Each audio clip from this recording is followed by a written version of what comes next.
my favorite. The journey to March Madness has begun. I am your host, the Nesta Dudley, and the chuckle that you hear when I say the journey of March Madness has begun. We have head coach of the Sixers, Cliff Williams, chuckling. Cliff, welcome back. What's up, Nesta? How you doing? Why are you chuckling? The journey of the Madness has begun. What's good is that you guys finally got your fourth victory. Yeah, you know, I expect us to have maybe seven or eight by now, because I think we're good enough. But I don't know. You got 12 or 10, 11 different personalities. Sometimes it's hard to mesh them together, you know. I mean, at times they look like a college team almost, the way they play and all that. And they're great practice players. They just got to transfer it over to the court, that's all. But I mean, you know, we got 4 more games left and then the madness and all that, and we're just trying to get in there, you know, that 3rd or 4th spot. Then I think everything else will take care of itself. As you know, I thought your team looked real good in the Jamboree, and at the preseason special, I said that you guys were going to the big dance. I also said you were going to lose to the Hawks in the big dance, and we know the Hawks ain't going to the postseason play, so. No. Well, thankfully, I think our first game of the season was against the Hawks. And, you know, we won in a big way, and I was really happy about that. I was smiling for days because they just whooped us and whooped us for the last 2 years, whooped everyone. They whooped everybody for 2 years. But what wasn't fair with the Hawks is that for 2 years, you had a nice, solid Sixer squad that come in 4th place, but unfortunately, you ran up against the team that won 32 straight games. Yeah, both years, I think we ended up in 4th place. And, you know, they had to go through us, I guess you could say, you know, to get to the championship. But it's a whole nother year now, you know what I mean? They're rebuilding, and we're trying to get to where they were at, you know. And like I said, I mean, you know, you make the playoffs, and it's 2 games. That's it. And we can win 2 games. It's just all about just getting in the tournament. Yeah. You know, it just seems like, too, that some teams just have our number. The Pistons, you know, I'm praying we don't have to see them in the playoffs. they got us. You know what I mean? So you might have to battle out the Pistons just to get the 4th place line. Yeah, that's what I was thinking too. And now, you know, if there's any tiebreaker, I'm certain they have a tiebreaker over us because they beat us twice. You know, so you know, I'm thinking 4 games we got to win out. That's what we have to do, and then hopefully everything else falls into place. You know. Cliff, I look down your roster, and you have a nice, solid roster. John Nguyen, Sean Carlson, you acquired in a trade, Dominique Long, Demas Bottalis, a.k.a. We Need Peace, Kevin Fernandez, David Verdue. I like Verdue when he's in the house. He ain't there all the time, and I'm talking about physically. Lucas Almeida, Lorenzo Samuel, Keon Harris, Mike Lorius, 2 trees in the middle. Yeah, Keon and Mike, I think they complement each other well. I'm real happy with Mike's performance. More defensively, to be honest with you. I mean, I think offensively he takes care of business, but his defense is really good. I think Keon needs to step it up a bit. My theory is this, right? I've been doing this for a little while. My theory is this. You've been doing it for longer than just a and you know while. this, you know, growing up. It's like there's always kids who are just they're pretty much good at everything they try to do, whether it's basketball, baseball, football, whatever. But sometimes those kids, I think it gets to a point where they almost trick themselves into believing that they don't have to try anymore. They don't have to try harder because they're so much better than everyone. You know what I mean? And I think Keon kind of falls into that category. And I told him that this weekend, that, you know, just because you're good doesn't mean you don't have to try and you don't need to get better. What year is Keon Harris? I believe he's a junior. Okay, so at least that's good. At least you're not dealing with a senior not fulfilling his full potential. Right. Well, like I said, I mean, I had a talk with him at the last game after the first half, well, before the game, and then at halftime. And at the second half, he was a totally different person. I mean, he was running, and I didn't have to yell at him to get back on D and stuff like that. And I think it made a difference in the game. You know, this is our game on Sunday. So I think he stepped up a lot, as long as he can bring that over to the next game and the next game, because we need him. You know what I mean? And, you know, David Verdue. David Verdue is easily your most athletic and possibly your most talented player there.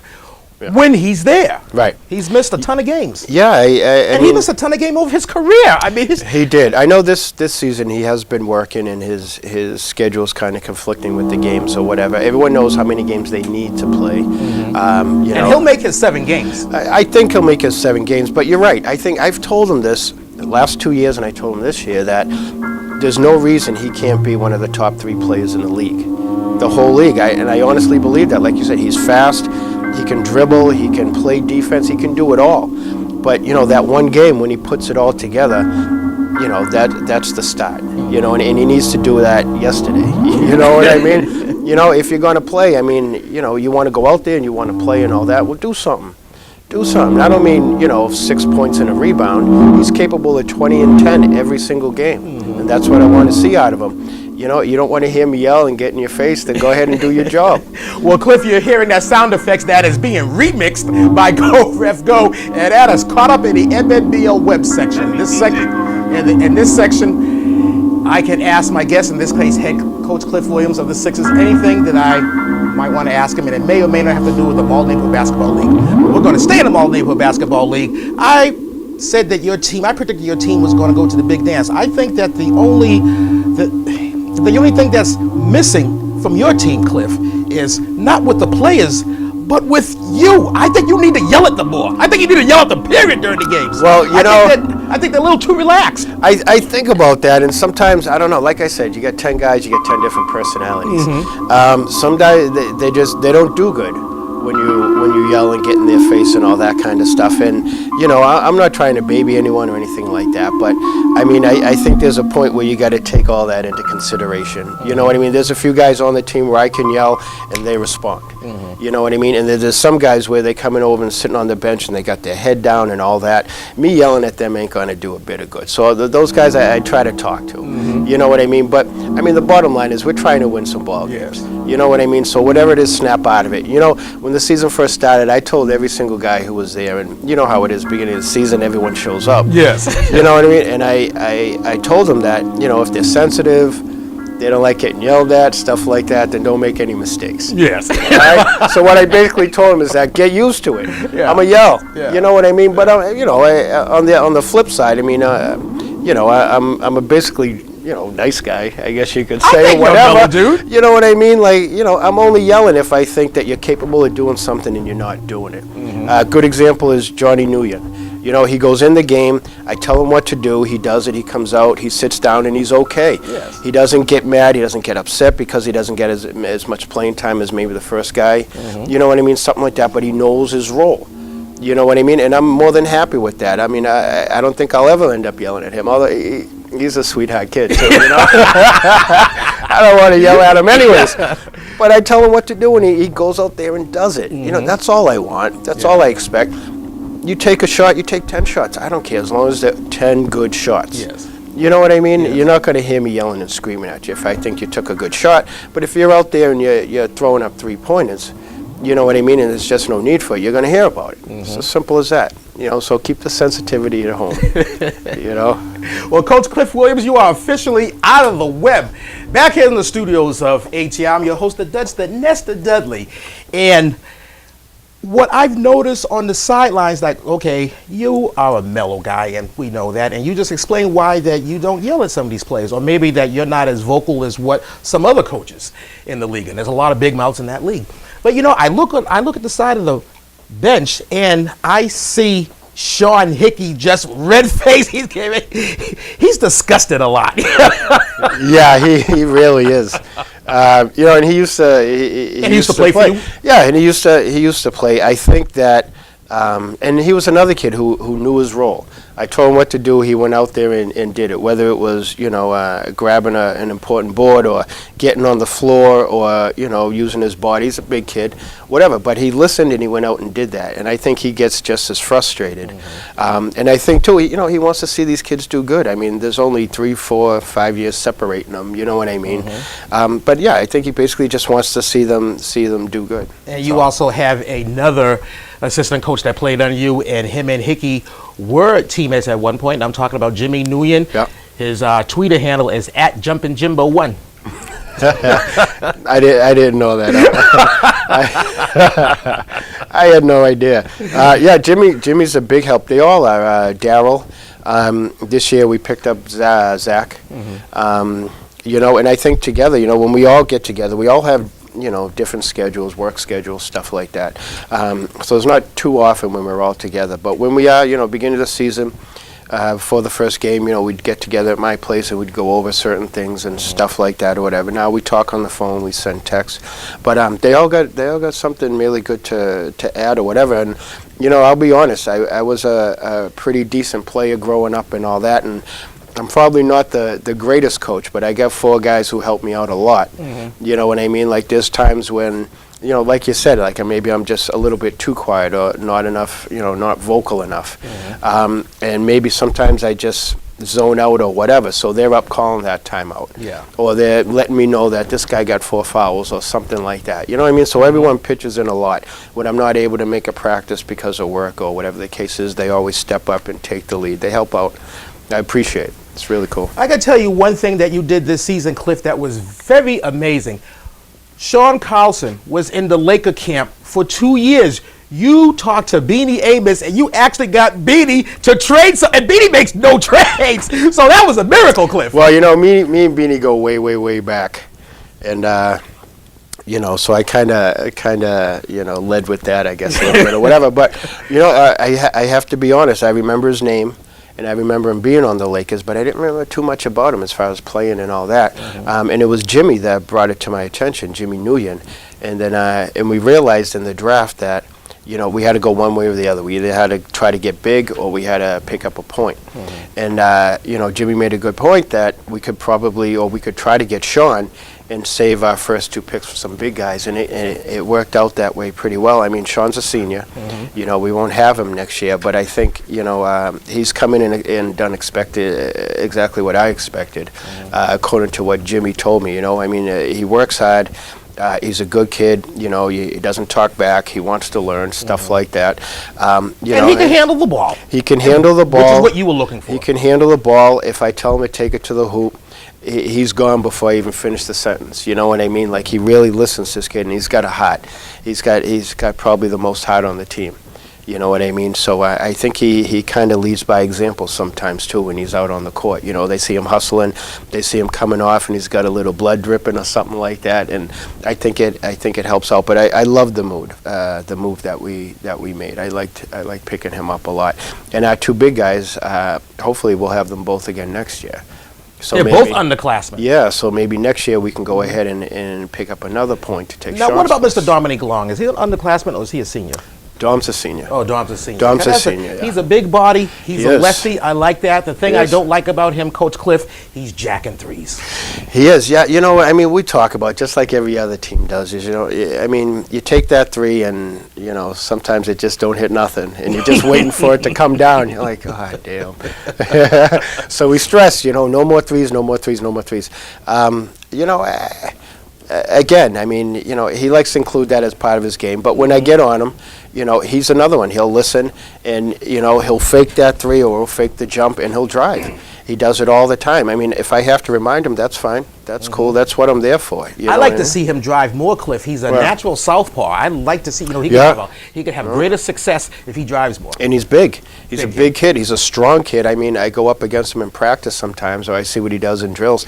He's a big, strong kid. You know what I mean? Like him and Demas Bottles. You want to talk about strong kid, a.k.a. we need peace. That's a strong kid. He's a senior, right? He's a senior. He's a senior. Yeah. He's a football player disguised as a basketball player. That's crazy trade. All those picks and those picks are legal, but they're solid picks. Yeah, he I tell you, the kid gets into the game, and even if he's just out of bed or whatever, it's like he's on like 5 Red Bulls or something. He's just all over the place. But he's another kid that, especially on defense, like everyone else feeds off him. He won't think twice about getting on the floor. He's played with a sprained ankle. You know what I mean? And then after the game, he's gone to the hospital to get looked at. Like, the kid just don't care. He just puts it all out there every single game. He even gets on the offense. Like, what's going on? And I don't expect any offense from him. What I expect from him is to be the ultimate garbage man. You know what I mean? Block those guys out, push them out, whatever you got to do, get that rebound right back up. Because he can't shoot. I don't allow him to shoot from more than 2 feet out. 2 feet out. You know what I mean? I'll get out the yardstick and everything. 2 feet. 2 feet. That's it. And he knows it. He took a 3 the last game. Ooh, I got vocal. I got vocal, but They're all jacking up threes in this league. But I love me some Dinas. He's another kid who's got a heart. You know what I mean? Yeah, I'd take him every single year. If he was, 10 years in high school and he could play, I'd take him every 10 years. Absolutely. We need peace, a.k.a. right now, my main man Waldo's Wigglesworth tells me it's that time to go into the roll-in. So we ready, Waldo? Let's hit it, brother. This past weekend's play, February 18th. And you're going to be listening to the natural game sounds. Aren't those the most common shoe on the planet, red and black? I thought so, but I know they are. What do I know? Because Adidas for second attempt, and he hits it. There goes Hans Marcelin, kicks it over to Ditter again.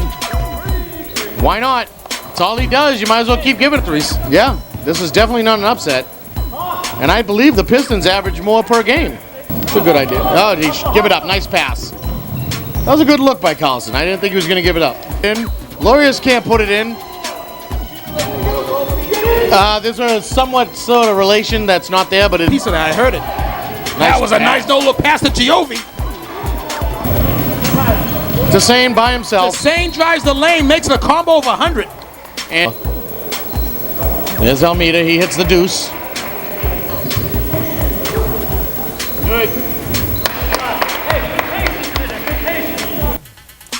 Pistons victorious over the Sixers, 70-42. Oh boy, Cliff, that was a whooping, huh? Verdue, high man for the Sixers, 12 points.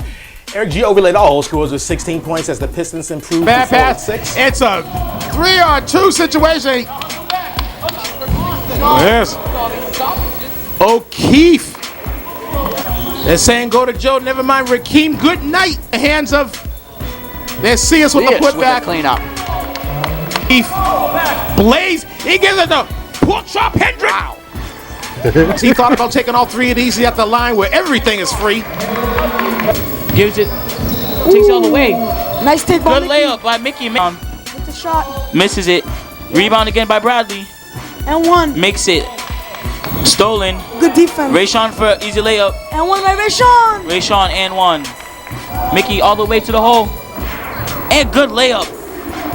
They can't. Again. All the way this time. What a nice layup. Kings with a 3. Nice 3 by Rakeem Knight. Kings victorious over the Celtics, 60-55. Rayshawn Hopkins, high man for the Celtics, 21 points. Mickey Mamo led all scores with 28 points.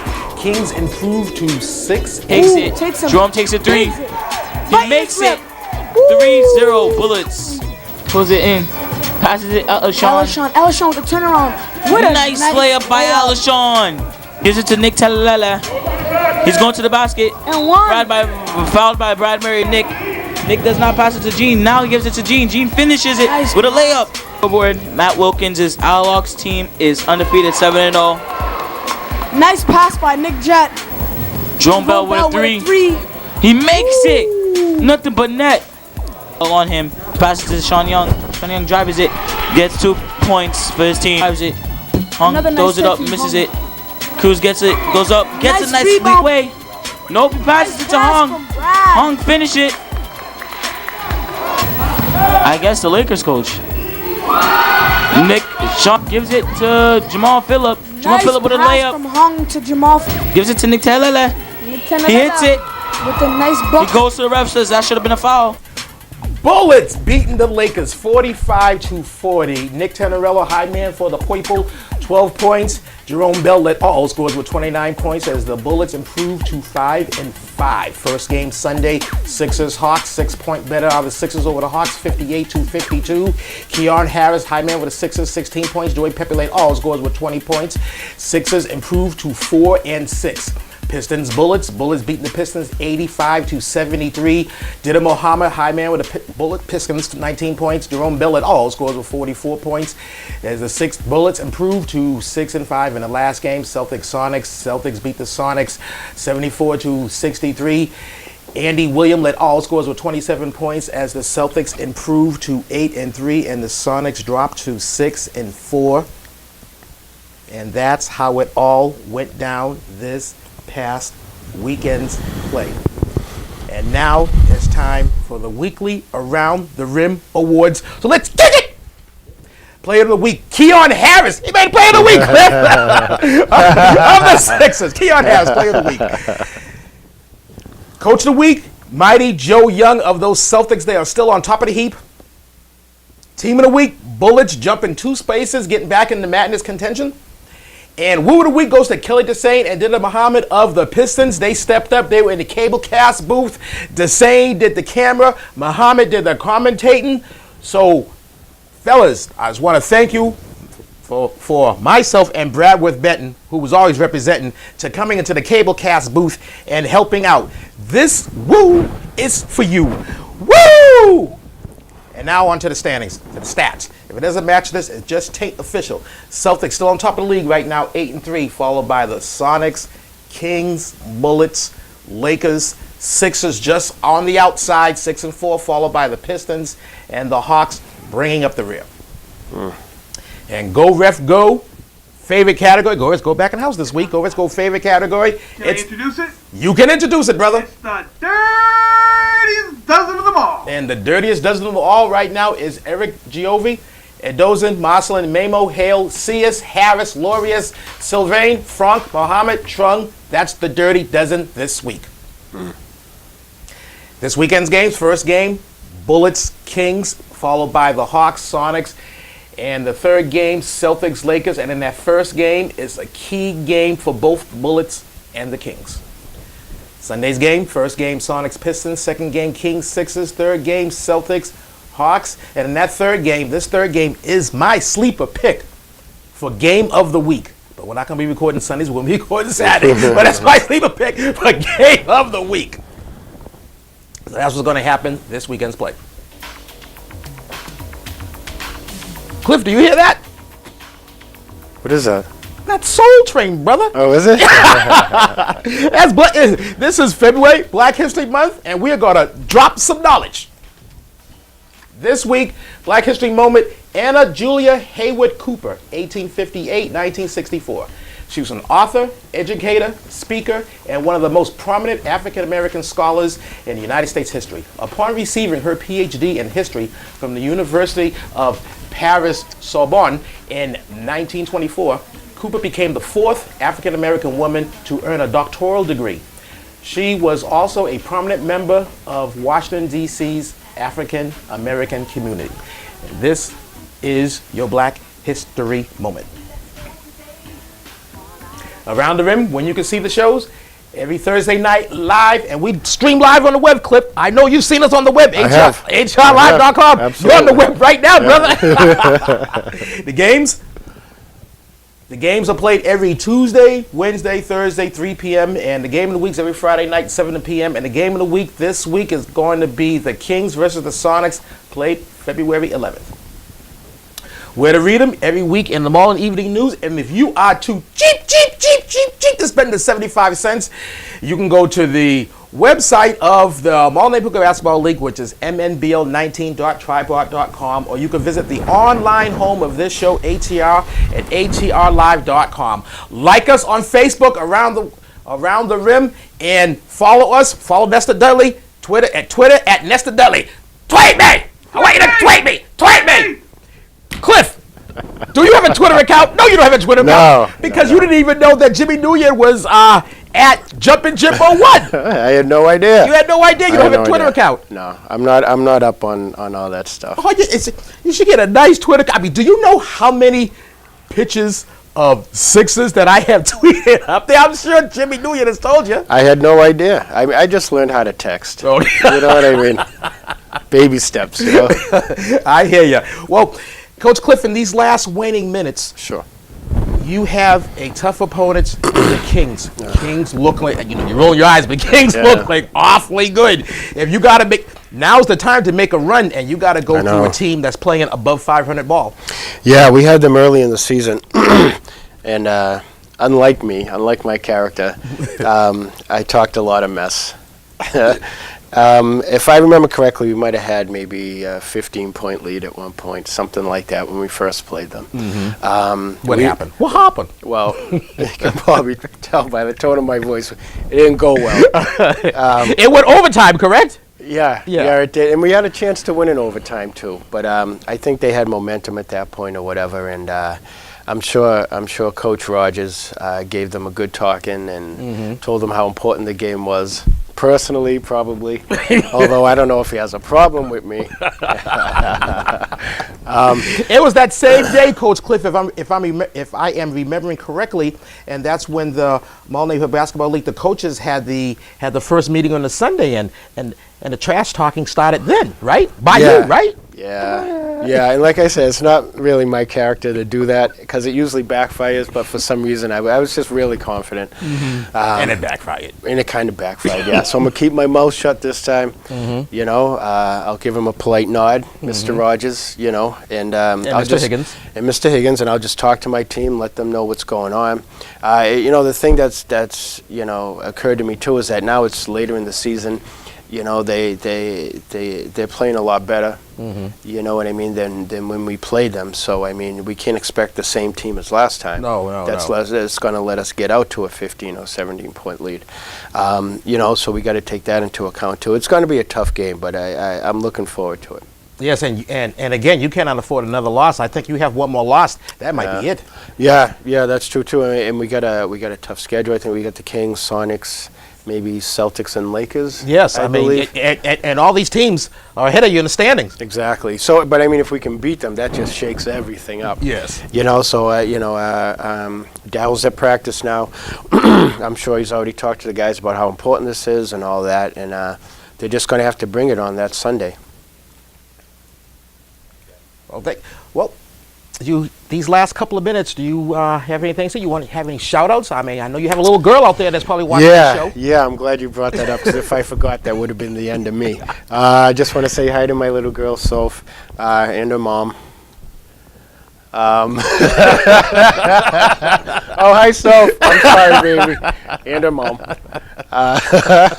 And I just want to let you know, my team, I'm happy with my team. I really am. I mean, we've had some hiccups and all that kind of stuff.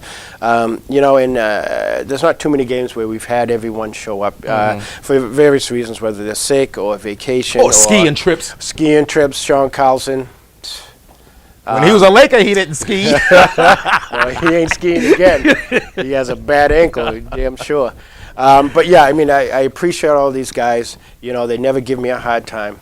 Like I said, it's hard managing all these different personalities, but I got a great coaching staff. They help out a lot. You know, sometimes I might take things a little too far, or I might not take them far enough, and they make up the difference for me. But yeah, I like my team a lot, from the first to the last guy off the bench. You know what I mean? You know, I'm just hoping we can put it together because I know they want to do this, and I know they got the heart to do it collectively. You know, so maybe we can make this happen. You know, I'm not putting any pressure on you guys, David Verdue. No pressure, baby. But let's see what happens. Coach Cliff Williams, I'm getting that wrap-up side. It's been entertaining. This is the quickest 30 minutes of the week. I want to thank you for coming aboard on Around the Rim. Absolutely. I'll be here anytime, bro. Until next time, I just want to say buenas noches, hooches, cooches. I came in peace. I leave with love. This is for the red, the black, and the green, and I'll be seeing you at the games.